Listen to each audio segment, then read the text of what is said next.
الله الرحمن الرحيم الحمد لله والصلاة على أمرها أما بعد فقد قال الله تبارك وتعالى في القرآن المجيد والفرقان الحميد فأعوذ بالله من الشيطان الرجيم بسم الله الرحمن الرحيم يا أيها الذين آمنوا ادخلوا في السلم كافة ولا تتبعوا خطوات الشيطان إنه لكم عدو مبين صدق الله العظيم. قال النبي صلى الله عليه وسلم الحياء شعبة من الإيمان أو كما قال عليه الصلاة والسلام.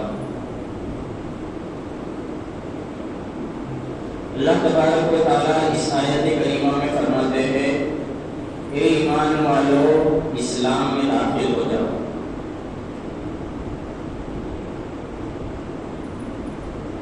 اے ایمان والو اسلام میں داخل ہو جاؤ. ایک ہی لوگوں سے کہہ رہے ہیں جو ایمان لا چکے اور کلمہ طیبہ اور کلمہ شہادت پر اعتقاد کا اظہار کر چکے اور کہہ چکے اشہد ان لا الہ الا اللہ و اشہد ان محمد رسول اللہ. پھر اللہ تبارک و تعالیٰ کہتے ہیں کہ اسلام میں داخل ہو جاؤ.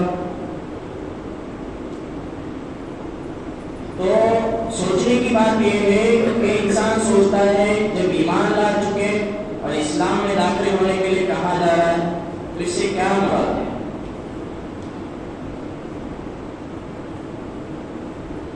یہ صرف ایمان لانا کافی نہیں،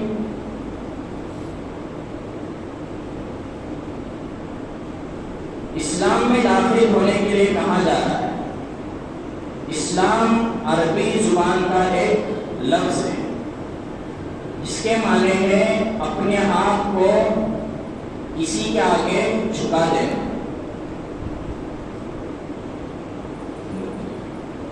کہ وہ انسان جس طرح کہے ہم اس طرح کرے، یہ ہے اسلام.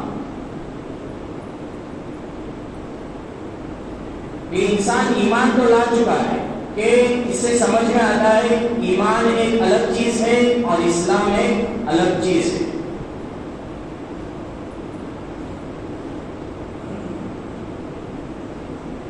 کہ انسان جب کلمہ پڑھ لیتا ہے تو اسلام میں داخل ہونا اس کے لیے کافی نہیں. سنیے یہ کیا فرماتے ہیں یا ایھا الذین آمنوا ادخلوا فی السلم کافہ. ایمان والو اسلام میں داخل ہو جاؤ. اللہ تبارک و تعالیٰ صاف صاف اعلان کرے کہ اسلام میں داخل ہو جاؤ. یہاں ایک سوال پیدا ہو سکتا ہے کہ اللہ تبارک و تعالیٰ ہم تو ایمان لا چکے پھر بھی اللہ تبارک و تعالیٰ اسلام میں داخل ہونے کے لیے کہہ رہے ہیں کہ ہمارا کلمہ طیبہ پڑھنا کہ اسلام کے لیے کافی نہیں ہے. کہ زبان سے کلمہ طیبہ پڑھنا اللہ تبارک و تعالیٰ کی وحدانیت پر اور رسول اللہ صلی اللہ علیہ وسلم کی تعلیمات پر ایمان لانا یہ ایمان کے لیے اسلام کے لیے کافی نہیں ہے. اسلام کے لیے کافی کیا ہے؟ مکمل طور پر اسلام میں داخل ہونے کے لیے کہ انسان اپنے پورے وجود کو اللہ کے حکم اور رسول اللہ صلی اللہ علیہ وسلم کی تعلیمات کے آگے جھکا دے. جب تک یہ نہیں ہوگا اس وقت تک انسان صحیح معنی میں اسلام کے اندر داخل نہیں ہوگا. اس سے معلوم ہوا کہ قرآن کی اصطلاح میں اسلام کہ انسان کا اپنے آپ کو پورے وجود کو اللہ تبارک و تعالیٰ کے حکم کے مطابق اپنی زندگی کو ڈھالنا. کہ جہاں اللہ تبارک و تعالیٰ کا حکم آیا اس حکم کی تعمیل کرے. کہ بعض دفعہ ہوتا ہے کہ انسان پھر کیسے حکم آیا پتہ نہیں. قرآن جب حکم دے رہا ہے تو اس میں 17 سوالات پیدا کر دیتا ہے. تو جہاں اللہ تبارک و تعالیٰ کا حکم آیا اس حکم کی تعمیل کرنی ہے. اس میں کیا مصلحت ہے وہ اللہ تبارک و تعالیٰ ہی جانتے ہیں. جیسے اللہ تبارک و تعالیٰ نے نماز پڑھنے کا حکم دیا تو اس کو ادا ہی کرنا ہے. روزہ رکھنے کا حکم دیا، زکات دینا، حج دینا، یہ تمام چیزیں اللہ تبارک و تعالیٰ نے کرنے کے لیے کہا ہے کہ جب تک انسان ان تمام چیزوں کو نہیں کرے گا، اپنے وجود کو مکمل طور پر اسلامی زندگی کے مطابق نہیں ڈالے گا، تو اس وقت تک وہ صحیح معنی میں اسلام کے اندر داخل نہیں ہوگا۔ یہ بہت سی چیزیں ہمیں اللہ تبارک و تعالیٰ نے دی ہے کہ زمانے جاہلیت میں لڑکیوں کو زندہ تبرور کیا جاتا تھا، لیکن جب اسلام آیا تو اللہ تبارک و تعالیٰ نے عورتوں کو کتنی عزت بخشی کہ اسلام آیا، اللہ تبارک و تعالیٰ نے قرآن کریم کو نازل فرمایا، اس کے پڑھنے کا حکم دیا کہ اللہ تبارک و تعالیٰ نے کہا کہ شرک مت کرو، یہ بھی اسلام میں منع فرمایا۔ جو اسلام چیزیں منع فرمایا ان کے برخلاف ہم کام کرتے ہیں۔ کیا آپ صلی اللہ علیہ وسلم نے فرمایا کہ تمہیں فلاں فلاں کام مت کیا کرو، پھر بھی ہم کرتے ہیں۔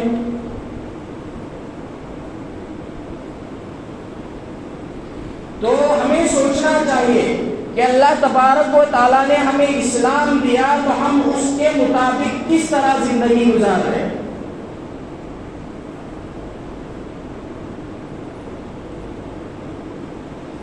ہمارے اندر کیا کمیاں ہیں، ہمیں اپنے آپ کو اسلام کے مطابق کس طرح ڈھالنا چاہیے کہ ایک زمانہ آئے گا کہ انسان علم حاصل کرنا چاہے گا، پھر بھی علم حاصل نہیں کر سکتا، کہ لوگ جاہلوں سے اپنے مسائل حل کریں گے، کہ ایک زمانہ آئے گا کہ لوگ جاہلوں کو اپنا امام بنائیں گے۔ اگر ہم صحیح معنی میں اسلام کے اندر ڈھل جائیں گے تو ان تمام چیزوں سے نکلنا ہمارے لیے بہت آسان ہو جائے گا، ورنہ ہر کوئی اپنے وقت کا مفتی بن جاتا ہے، کہیں نہ کہیں سے فتوی لا کر دے دیتا ہے، لیکن سوچتا نہیں کہ شریعت میں کیا ہے، یہ نہیں سوچتا کہ فلاں فلاں نے اس طرح کہا تھا۔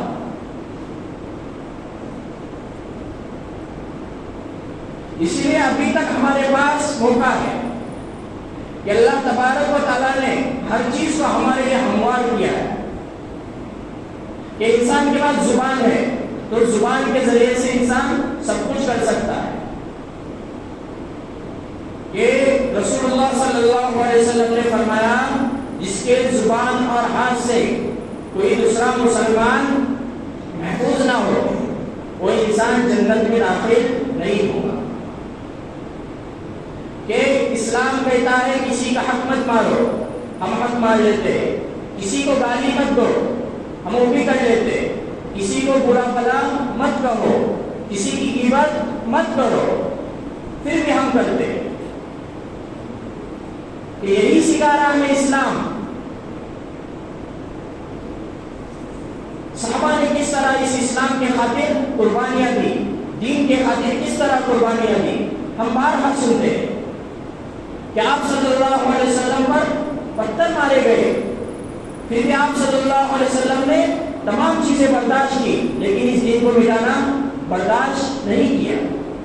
ان تمام قربانیوں کے بعد یہ دین ہم تک پہنچا ہے، اسی لیے تو اللہ تبارک و تعالیٰ نے اس امت کی تعریف قرآن کریم میں فرمائی، کنتم خیر امت اخرجت للناس تأمرون بالمعروف وتنہون عن المنکر وتؤمنون باللہ،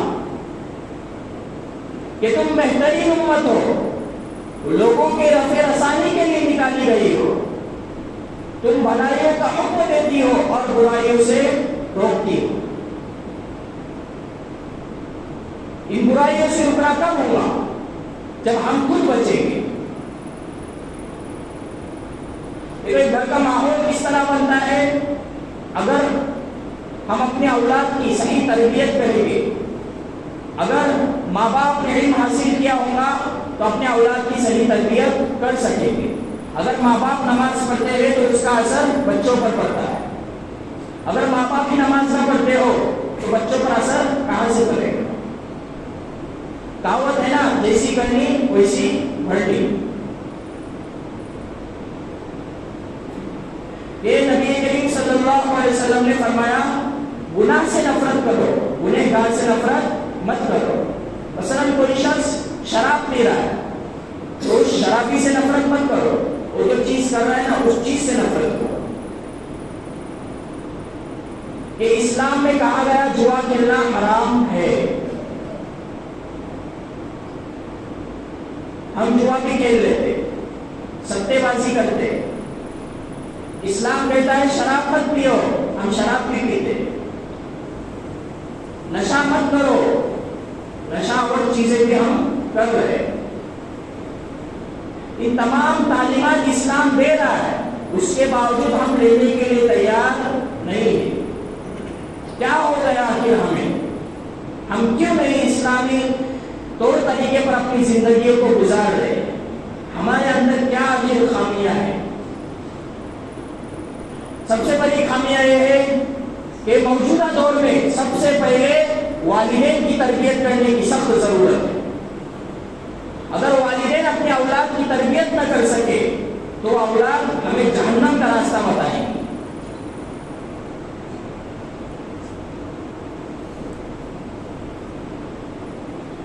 ان تمام چیزوں سے ہمیں بچنا ہوگا اپنے آپ کو، کہ ہم علم حاصل کرنے میں شرم محسوس کرتے ہیں، کہ ہماری عمر گھٹتے جاتی ہے، ہم علم حاصل کرنے میں شرم محسوس کرتے ہیں۔ اگر کوئی جانتا ہو تو ہم اس سے پوچھ کر علم حاصل کریں۔ صحابہ نے تو اسی طرح علم حاصل کیا۔ اگر پتہ چلتا ایک حدیث بلا شخص کے پاس ہے، وہ کتنا بھی دور رہتا ہو، وہ صحابہ چلے جاتے تھے کہ ہم نے سنا ہے آپ کے پاس آپ صلی اللہ علیہ وسلم کی کوئی حدیث ہے، ہمیں علم سیکھنا ہے۔ ہم کم سے کم اتنا کریں کہ روزمرہ کے جو مسائل ہیں انہیں تبھی ہم سیکھنے کی کوشش کریں، تو ہمارے لیے اسلامی تعلیمات کے مطابق زندگی گزارنا بہت آسان ہو جائے۔ ہمیں نہ سوچے کہ ہماری عمر اب 60 سال کی ہو گئی، مجھے کچھ نہیں آتا۔ اگر انسان چاہے تو سب کچھ کر سکتا ہے، اگر انسان نہ چاہے تو کچھ بھی نہیں کر سکتا۔ اس لیے ہم دینی تعلیم کو حاصل کرنے والے بنے۔ اگر ہمیں نہیں آتا ہے تو ہم کسی کو پوچھ کر دینی تعلیم حاصل کریں کہ فلاں کیا ہے، کہ اللہ تبارک و تعالیٰ قرآن کریم میں کیا فرماتا ہے، کہ نماز میں کیا کیا چیزیں پڑھی جاتی ہیں۔ ان تمام چیزوں کا ہمیں سیکھنا بہت ضروری ہے کہ انسان کو اتنا تک علم حاصل کرنا چاہیے کہ کم سے کم حلال اور حرام کی تمیز اس کے اندر آ جائے۔ اتنا تک انسان کو علم حاصل کر ہی لینا چاہیے، ورنہ زندگی ایسے ہی گزر جائے گی اور ہاتھ میں کچھ نہیں آئے گا۔ خالی ہاتھ آئے ہیں، خالی ہاتھ ہی چلے جائے گا۔ اس لیے اللہ تبارک و تعالیٰ کے احکام کی تکمیل کرنے والے بنے اور آپ صلی اللہ علیہ وسلم کی تعلیمات کے مطابق ہم زندگی گزاریں تو اسلامی طور پر ہماری زندگی گزارنا بہت آسان ہو جائے گا۔ اللہ تبارک و تعالیٰ کا اس میں سے عمل کی توفیق عطا فرمائے۔ وآخر دعوانا